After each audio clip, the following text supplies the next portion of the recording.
It was formed back in 2004.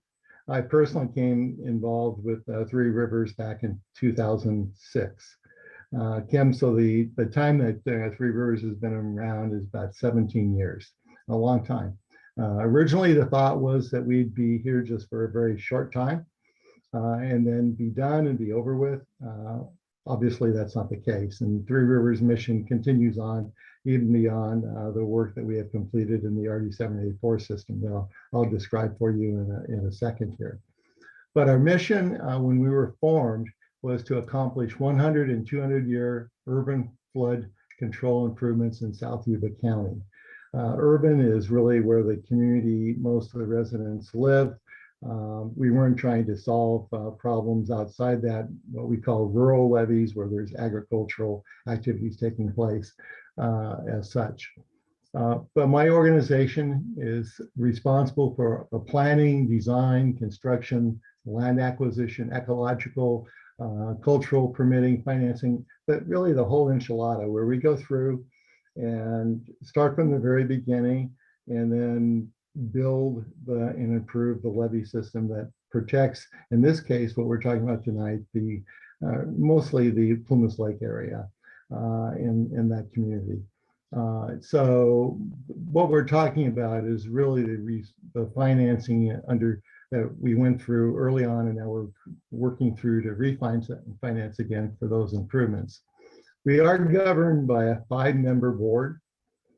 2 are the Board of Supervisors. Gary Bradford is one of them. He's our vice president on our board. Then we have 2 board members from the RD-784 system, and then we have 1 board member that's a member at large that participates in all our meetings. Overall, the amount of money that has been spent in construction improvements and then some things that are coming on the immediate horizon for us is approximately this $500 million mark. That's a lot of money. When we first started off on the program, when levee improvements were the glimmer in our eyes, it was only around less than $100 million. You can see what the change has been over the years and what the major improvements have been. That came about for multiple reasons, changes in design criteria, unknown problems coming up that we had to go fix that we did not know about at the time when we started the program. Why don't you go to the next slide? Okay, this slide has a picture on the left, and I'm going to talk about that picture and emphasizing the 5 bullets on the right-hand side. The 5 bullets on the right-hand side of the screen really represent how we talk about our work and what we do on it. Just up in the very top of the screen, you'll see this black line around. That's the city of Marysville. Yuba River is shown on the top as in blue coming down. The Feather River flows from Oroville down, and there you go, south. It flows down all the way down along between Yuba and Sutter County, and then heads off towards the Sacramento area. And then the third river that we do work along is the Bear River. And it also meets into the Feather River down to the left of the cursor there. Our work that we're focusing on today is really aimed at the RD-784 system. That's Reclamation District 784. They're responsible for maintaining the red line that you see there on the screen. That represents about 29 miles of levee that protects the Plumas Lake area and as such. So, and then most recently, we've added that little yellow area on the very top of the screen that we had to add on to the system to provide protection. That's another 2 miles or so. So the entire urban system for the RD area, RD-784, is about 31 miles of levee system. Now, the improvements that we needed to do along the Yuba, Feather, and Bear River, and then that one line that runs from the Bear straight up along Highway 70 is the Western Pacific Interceptor Canal. Our goal when we were formed was to make all these levees to get to what we call the 100 and then 200-year flood standards. The 100-year flood standard relates to amount of water that falls in a given time, measured in history over time as to what an occurrence might be in 1 in 100 years. It's not going to occur only once in 100 years. It could happen multiple times, but it's basically a historical record of what could be an intensity of rain that would fall. That's a FEMA standard. And that standard is what you would go when you build your homes and all that. You're going to measure and get flood insurance from FEMA that to do. And so one of our goals was to achieve that standard and all our levee systems so that we would be able to have our landowners behind the red line, away from the rivers, be protected from floods and have lower insurance rates and be able to develop. Along the way of our construction of our project, the state of California came along and passed another law that only applies to California, and it's the 200-year standard. Again, the same type of thing as the 100-year. It represents an amount of water that would fall in a given period of time. What we ended up doing was adjusting our program, doing levee improvements. And the good news is that as we went through all our program from 2004 to today, that red line that you see on the screen that protects the community is completed. We have achieved both the 100 and 200-year flood control standards. That affects insurance rates, allows development to occur. We've also extended that yellow line that we found late in the system as we built the improvements, that there was a glitch in the overall planning for the state and flood control that we had to go fix. And we added that 2-mile stretch on. That's completed also. So we've been able to complete the work along the Feather, Yuba, Bear, and the Western Pacific Interceptor Canal and have achieved that level of protection. So with that, a lot of good work has been done. Appreciate the work that has occurred. What Seth's going to be talking about is really some of the initial financing that we did on the program, and now how we're refinancing it, that affects you also. So with that, Seth, I'm going to pass it on to you. Thank you, Paul, and thank you, Gary, Dan, everybody else that's provided this lead in. We're going to get into the meat of the presentation now. My name is Seth Warzel. I'm a consultant to Three Rivers Levee Improvement Authority, and I help manage their Mello-Roos CFD taxes for them. As a consultant, my job is to prepare the tax rolls on an annual basis and answer any questions regarding the taxes that folks in the area are paying. So I'll start off with why do we have these taxes in place? That was to help finance the levee improvements. The two main sources of funding for the improvements that Paul talked about were grants from the state of California, which all those grants required a local cost share, and local funding that comes from the local community where the improvements are being installed. The local funding was approximately $100 million that was raised through a development impact fee that is charged to all builders that build homes in the urban area in Plumas Lake and in East Linda, as well as the North Arboga study area. So from Olivehurst South and Plumas Lake. That development impact fee was charged as builders build their homes, final maps and pull building permits.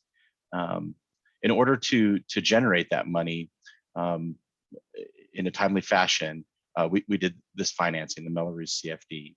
In addition to that financing, the county and the water agency stepped in approximately 2008-2009 timeframe with the downturn in the economy to provide the additional money needed to continue to complete the levee improvement program. And so the county and the water agency issued general obligation bonds to generate about $47 million. The balance came from the impact fees and this Mello-Roos district. The CFDs were created because in order to continue the levee improvements before development was completed, we needed to advance fund those future fees. To do that, we formed Mello-Roos districts, and that's a common way that new development finances infrastructure in California. If you need the money up front to build the facilities, you can issue bonds that are secured by taxes that are paid in the future from future homes that are built that receive the benefit of that infrastructure improvement. In this case, we financed levee improvements.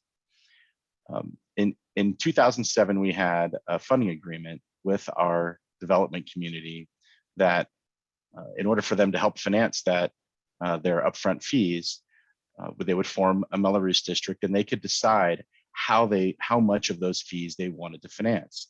Every developer had their option to finance within some constraints a certain amount of development fees that they felt like they could pass on to homeowners and still be marketable. Different developers chose different amounts to finance. Each developer was placed into a zone within the Mello-Roos districts that we formed with the tax rates that were set based on the amount of fees that they financed.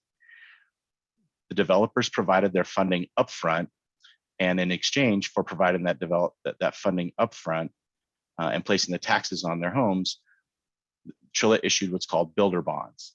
The purchase of those builder bonds by those developers was why we coined the term builder bonds. Again, the proceeds from those builder bonds were used by TRLIA to complete the levee improvements, and that funding has been available to us since we issued those bonds back in 2007.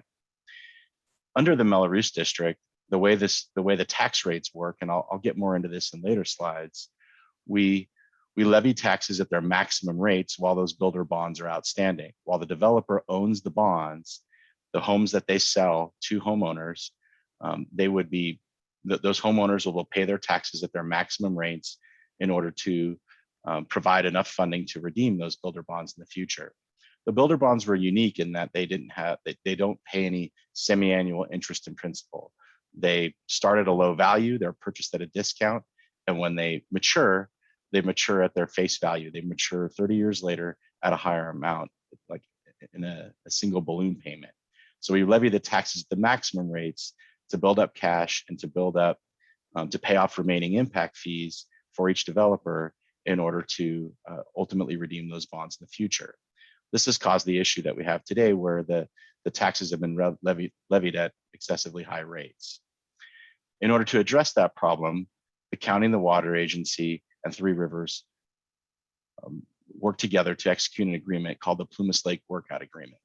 They executed that agreement last year in July, and the agreement effectively tasked the agencies to work together to achieve the goals of reducing the levy impact fee amounts that are burdening development in Plumas Lake so that more homes can be developed, to eliminate or refund or reduce the builder bond obligations, and to ultimately, in exchange, reduce the CFD tax amounts that are paid by homeowners in Plumas Lake today and future homeowners that will be required to pay taxes in the future. As part of that workout agreement, the goal was to issue new bonds to redeem the outstanding builder bonds, essentially relieve debt, and ultimately reduce the amount of taxes that were levied on homes. In exchange, they also agreed, the water agency agreed to write off a certain amount of debt in order to reduce the impact fees that are paid. Because the levee improvements are complete, as impact fees are paid today, those are used to service the debt that was issued by the county and the water agency. Ultimately, on August 31st, we closed on a bond issuance where we redeemed approximately $55.85 million of builder bonds for a total of $39.55 million. Ultimately, what ended up happening is that developers received less than what their bonds were worth. They took a write-off on their bonds. That difference of about $16.3 million represents a reduction in the total amount of debt that will be repaid in the future from property owners' taxes. The builder bonds interest rates was approximately 7.68%, and the new bonds have an interest cost of about 3.3%, a reduction of more than half of about 4.37%. So this represents savings to not only the property owners in Plumas Lake, but also a savings in the total amount of debt that's going to be repaid. As a result of the refunding of the builder bonds, this triggers a change in how we administer the tax. In prior years, while builder bonds were outstanding, the annual costs of the district to be repaid equaled the maximum amount of special taxes that were to be paid from homes that are occupied. We call them occupied parcels. These are homes that have been built and sold to homeowners in Plumas Lake. With conventional debt outstanding now, with these redemption bonds that we've issued and we've retired the builder bonds, the annual cost is now equal to the debt service that's due each year, plus an amount for administration and a small provision for delinquencies. The parcels that are now subject to the tax in prior years, while builder bonds were outstanding, were only those occupied parcels. Because the builders owned the undeveloped land in that tax zone, the way the CFD was structured is we don't levy taxes on the same entities that own the builder bonds. They would essentially be taking money out of one pocket, paying the tax and putting it right back in their own pocket since they owned the bonds. Now that the bonds have been redeemed, those builders no longer own those bonds. With conventional debt, that they're obligated to pay taxes on their undeveloped land. So with conventional debt outstanding, we determine parcels in all of the following categories. We look at occupied parcels. We look at final map parcels. Those are parcels where a subdivision map has been recorded and builders are building homes. And then we also look at large lot parcels, the remainder of the subdivisions that have yet to be final mapped. When we determine how we levy the tax, we call it a waterfall. We start with occupied parcels. We look at how much tax can we get at their maximum rates from occupied parcels, compare that to the annual cost of the district. If there's not enough tax from occupied parcels, then we look at how much more is needed to be levied from final map parcels. If that's not sufficient, then we look to the large lot parcels and levy up to the total of the annual costs. So we have this pecking order of taxes. That will become important as we talk about how the rates may go down in the future. So in general, as tax rates will be reduced over time as development continues. So as we grow that first tranche in the waterfall of occupied parcels, the more taxes that we can levy from occupied parcels that are greater than the amount of annual costs, then the annual tax levy will be proportionally reduced over time. The timing and the amount of the tax rate reductions will vary between tax zones because it's a function of how quickly occupied parcels are created, how fast the developer will continue to final maps, build homes, and sell them to homeowners. So generally, the more fully a developed project is, the greater that first tranche in our tax rate pecking order group is, and that allows us to reduce the tax that's levied on all of those occupied parcels, and the sooner it's achieved. So when we formed the Mello-Roos districts in 2007, as Paul talked about, we were building the levee improvements at that time. The amount of money needed to build the levee improvements was growing over time. And so we developed this agreement between all the development partners in the Plumas Lake area to advance fund their fees. As I mentioned earlier, each of those developers could determine how much they wanted to finance of their fees that they had due, and adjust their taxes accordingly. In some cases, some developers and some subdivisions in Plumas Lake just paid their levy fee obligation in cash. Some decided to finance a small amount of it with the Mello-Roos district, and some decided to finance more. Ultimately, that decision affects the ultimate tax rates in each of the zones in the CFDs. This first map shows we have two Mello-Roos districts. First one is 2006-1. This map shows all of the lots that are in CFD 2006-1. Each color represents a different tax zone, so it's essentially a different subdivision. The orange represents the KB Homes Plumas Lake Cobblestone development. The yellow represents the Riverside Meadows subdivision that's being developed by Legacy Home. The orangish yellow represents the River Oaks East and North subdivisions being developed by Lennar, and so forth. Many of those subdivisions were under development at the time in 2006 when we formed the Mello-Roos districts. If parcels were developed and already sold to homeowners, they were excluded from the tax. In order to form the Mello-Roos districts in 2006, we needed a waiver of all of the property owners in order to form the district. If the developer had already sold a parcel, then then that parcel was excluded because we wouldn't have been able to get that waiver in order to create the Mello-Roos district and finance the levee improvements. So there are situations in this Mello-Roos district where you will see some homes that are right next to another. For example, on this street here, one neighbor may not have this tax and the other neighbor will. And it's purely a function of when that home was sold to that homeowner. If it was sold after April of 2007, when we formed the district, then it was included in the Mello-Roos district. If it was sold prior, then it's not included. This is evident also in another KB Homes development, Hawes Ranch. You can see here where only a portion of the development is included in the CFD. And it's purely a function of when that Mello-Roos district was formed. We have a second Mello-Roos district, CFD 2006-2. There's really some legal nuances as to why we formed two Mello-Roos districts, but they ostensibly work the same.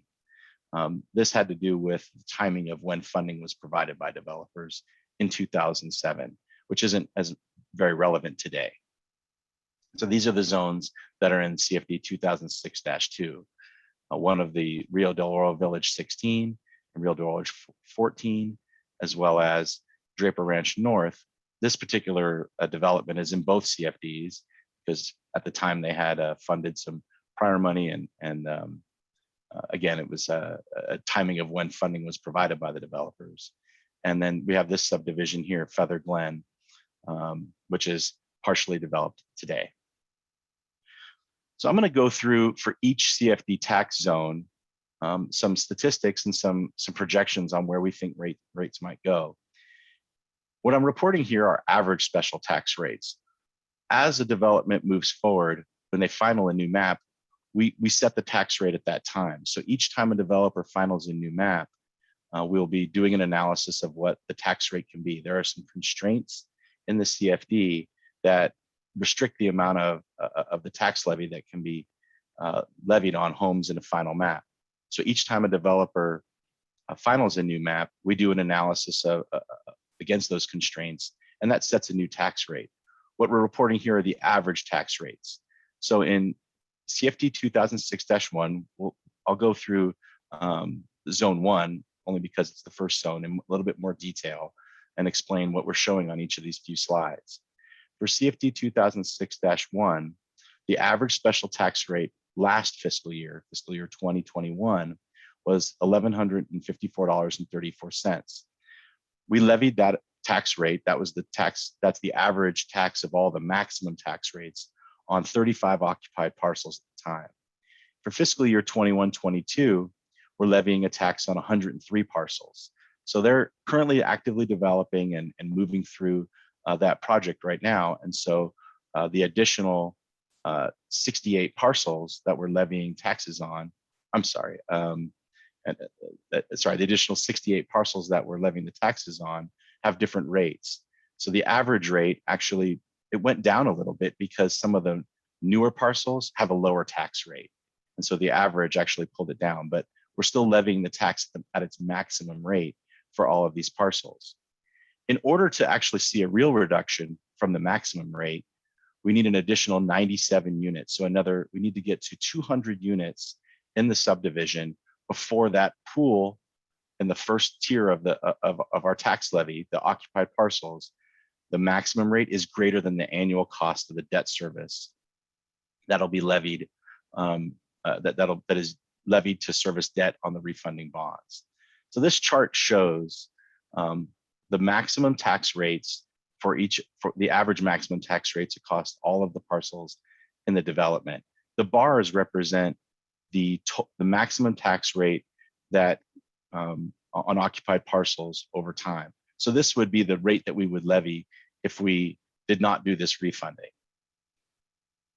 The green line represents the number of final map units that in fiscal year 2021, the actual amount, and in fiscal year 21-22, the actual amount that we're levying the tax on.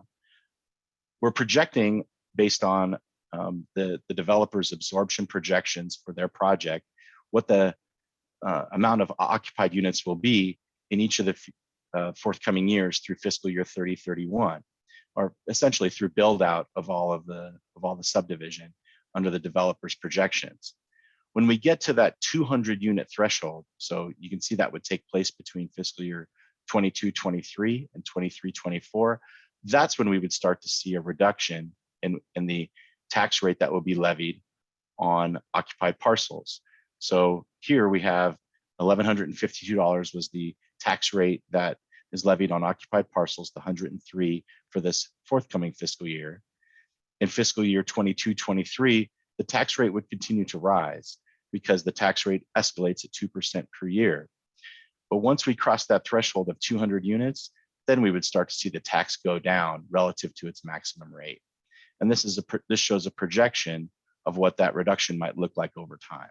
So this achieves the goal that the workout agreement was looking for, was reduction on tax rates in the future on homeowners, existing homeowners and future homeowners. So this shows the rates for tax zone 1. We have a similar analysis for tax zone 3 here. This is the KB Homes, Plymouth Rate Cobblestone, and Hawes Ranch. Now these are two subdivisions that are a bit of away from each other in Plymouth Lake and North Orbogo study area, but we formed zones based on the developer at the time. And in this case, it was KB Homes. They owned both of those projects and were developing them. So fiscal year 2021, the average special tax rate is $913, and that's being levied on 314 units. The 21-22 tax rate that we're levying is $931.52. And that is levied on 8 different maps, 8 different tax rates. That's the average rate across 8 different tax rates. And that escalation is due solely to the 2% escalation in tax rate across those 314 units. The current development plans in Cobblestone, the developer KB is working to final new maps. They're not actively selling, they were not actively selling prior to us setting the 21-22 tax rates. We expect that they will be doing that soon. In order to have a real tax reduction rate, real tax levy reduction across the maximum rate, we need an additional 179 units. That development needs to get to 493 units in order to have that first pool of occupied parcels have tax rates that would exceed the debt service due on the outstanding debt now. So here you can see we project that to take place in 24-25. The developer, again, is working to final maps. We don't expect that they would have the 493 units until fiscal year 24-25, but they are actively developing. The sooner that they can get to that 493 mark, then we would start to see some tax rate reductions in the Cobblestone and the Hawes Ranch area. So for CFD 2006-1, tax zone 4, the River Oaks East and North subdivisions that Lennar is developing, the average special tax rate across all the tax rates there, and there are currently 2 tax rates that were levied in fiscal year 2021. The average rate was $993.61 on 119 parcels. The rate that we would expect to see, or that we will see in 21-22, is about $950, and they're actively developing and selling homes out there. So you're seeing that tax rate increase. The new occupied units, this difference, the 96 additional units, are at a lower tax rate, $870.06, as compared to the 119 that were paying taxes on the prior year. So you're seeing this tax rate go down. That's purely as a result of new parcels coming in that are at a lower tax rate. In order to see a reduction against the maximum rate, we need to get to 313 parcels, an additional 98. And the developer is actively building. We expect this to take place in fiscal year 22-23. That's when we would see this blue line start to cross down below the maximum rates and away from the maximum rates. The maximum rates are going down because the newer homes that are being built are being assigned lower tax rates within the constraints of our analysis. So you're seeing the blue bars go down, but once we get to that 313 parcels, then we'll see a levy that's below the maximum rates. So in 2006-1, tax zone 7, this is the Riverside Meadows, which is currently being developed by Legacy Homes. They had average special tax rates across 633 units of about $1,655. And that was based on homes being levied at 2 different rates. So we're averaging the weighted average of 2 different rates there. Fiscal year 21-22, we saw an additional 11 parcels developed, and the average special tax rate across the 74 units that we're levying a tax in this coming fiscal year is $1,695.42. And that rises primarily as a result of the 2% escalator on those parcels. In order to see a real tax rate reduction, we need an additional 84 parcels, a total of 158. So here we expect that to take place next fiscal year when we're levying the tax in 22-23, and we'll see that's a rather large subdivision. So as that subdivision builds out, we'll see even greater tax rate reductions over time because we have a much larger pool of occupied parcels when we get to 550 units at build out to reduce that tax rate even further down.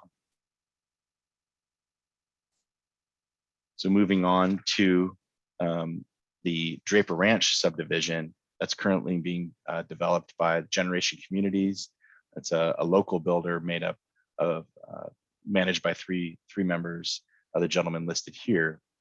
The tax rates that were levied in 2021 were at $1,950.74 on 74 parcels.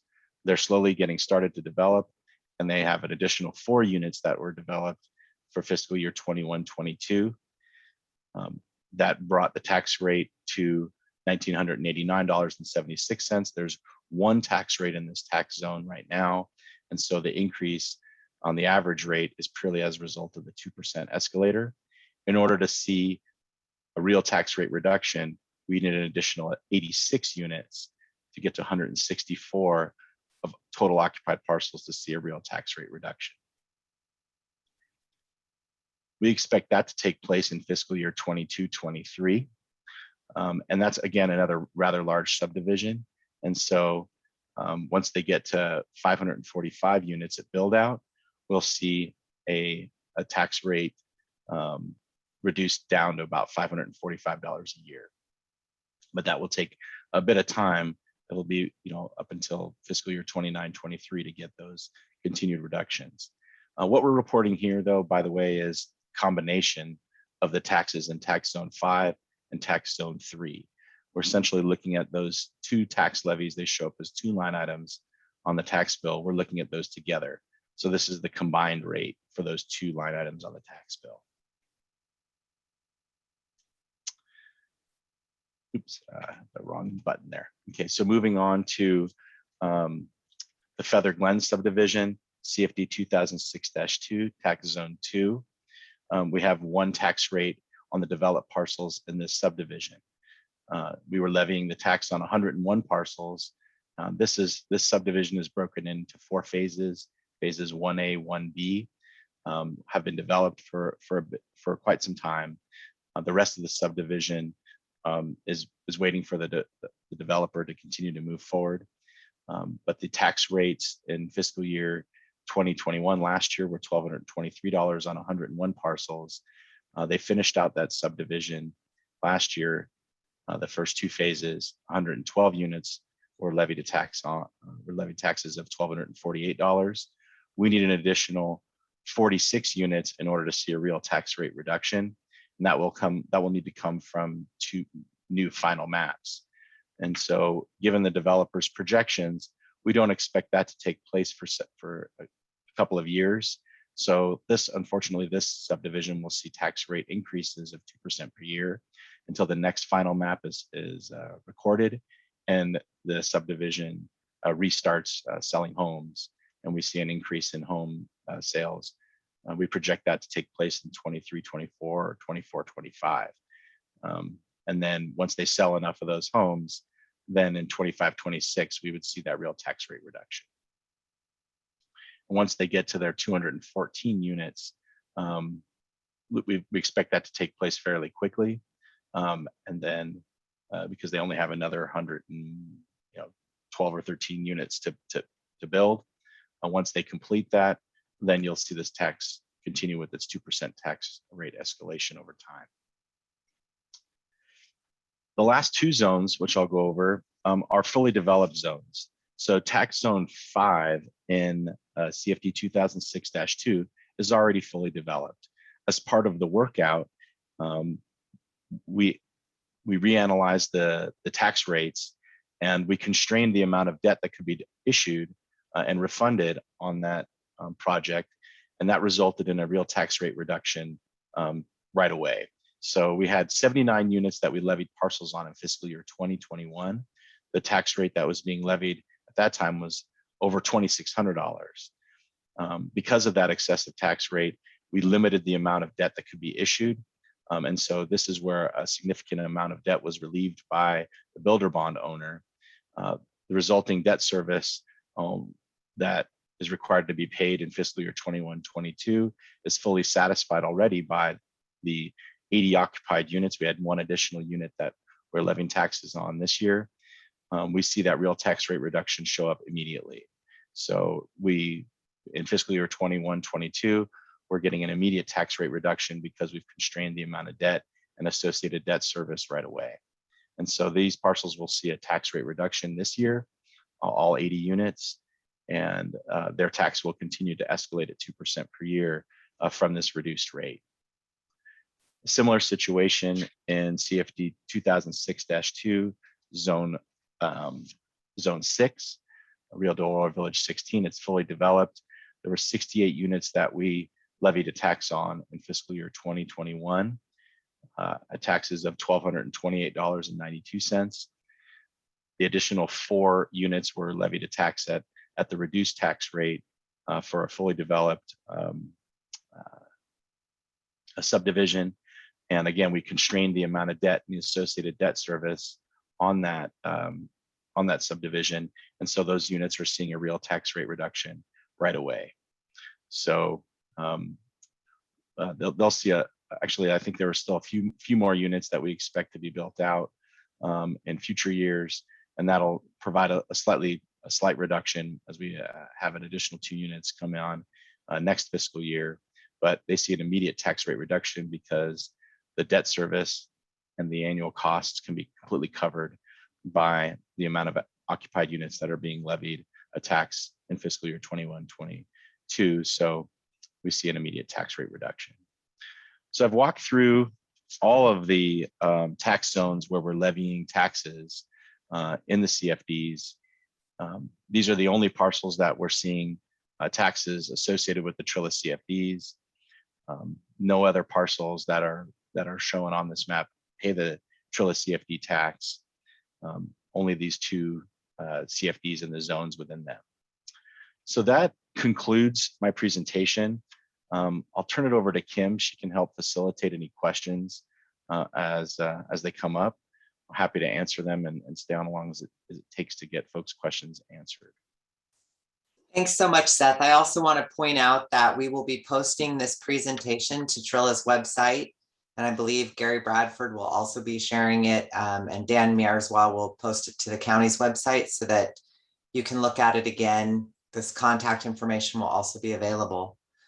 With that, do I have any questions? You can use your mouse to scroll over your name in the participant list and raise your hand, or you can share a question in the chat.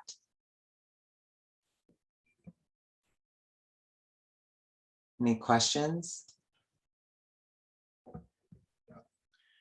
I would just add that this phone number that's posted here on the screen is a voicemail line. I work very hard to be prompt and return calls within 24 hours.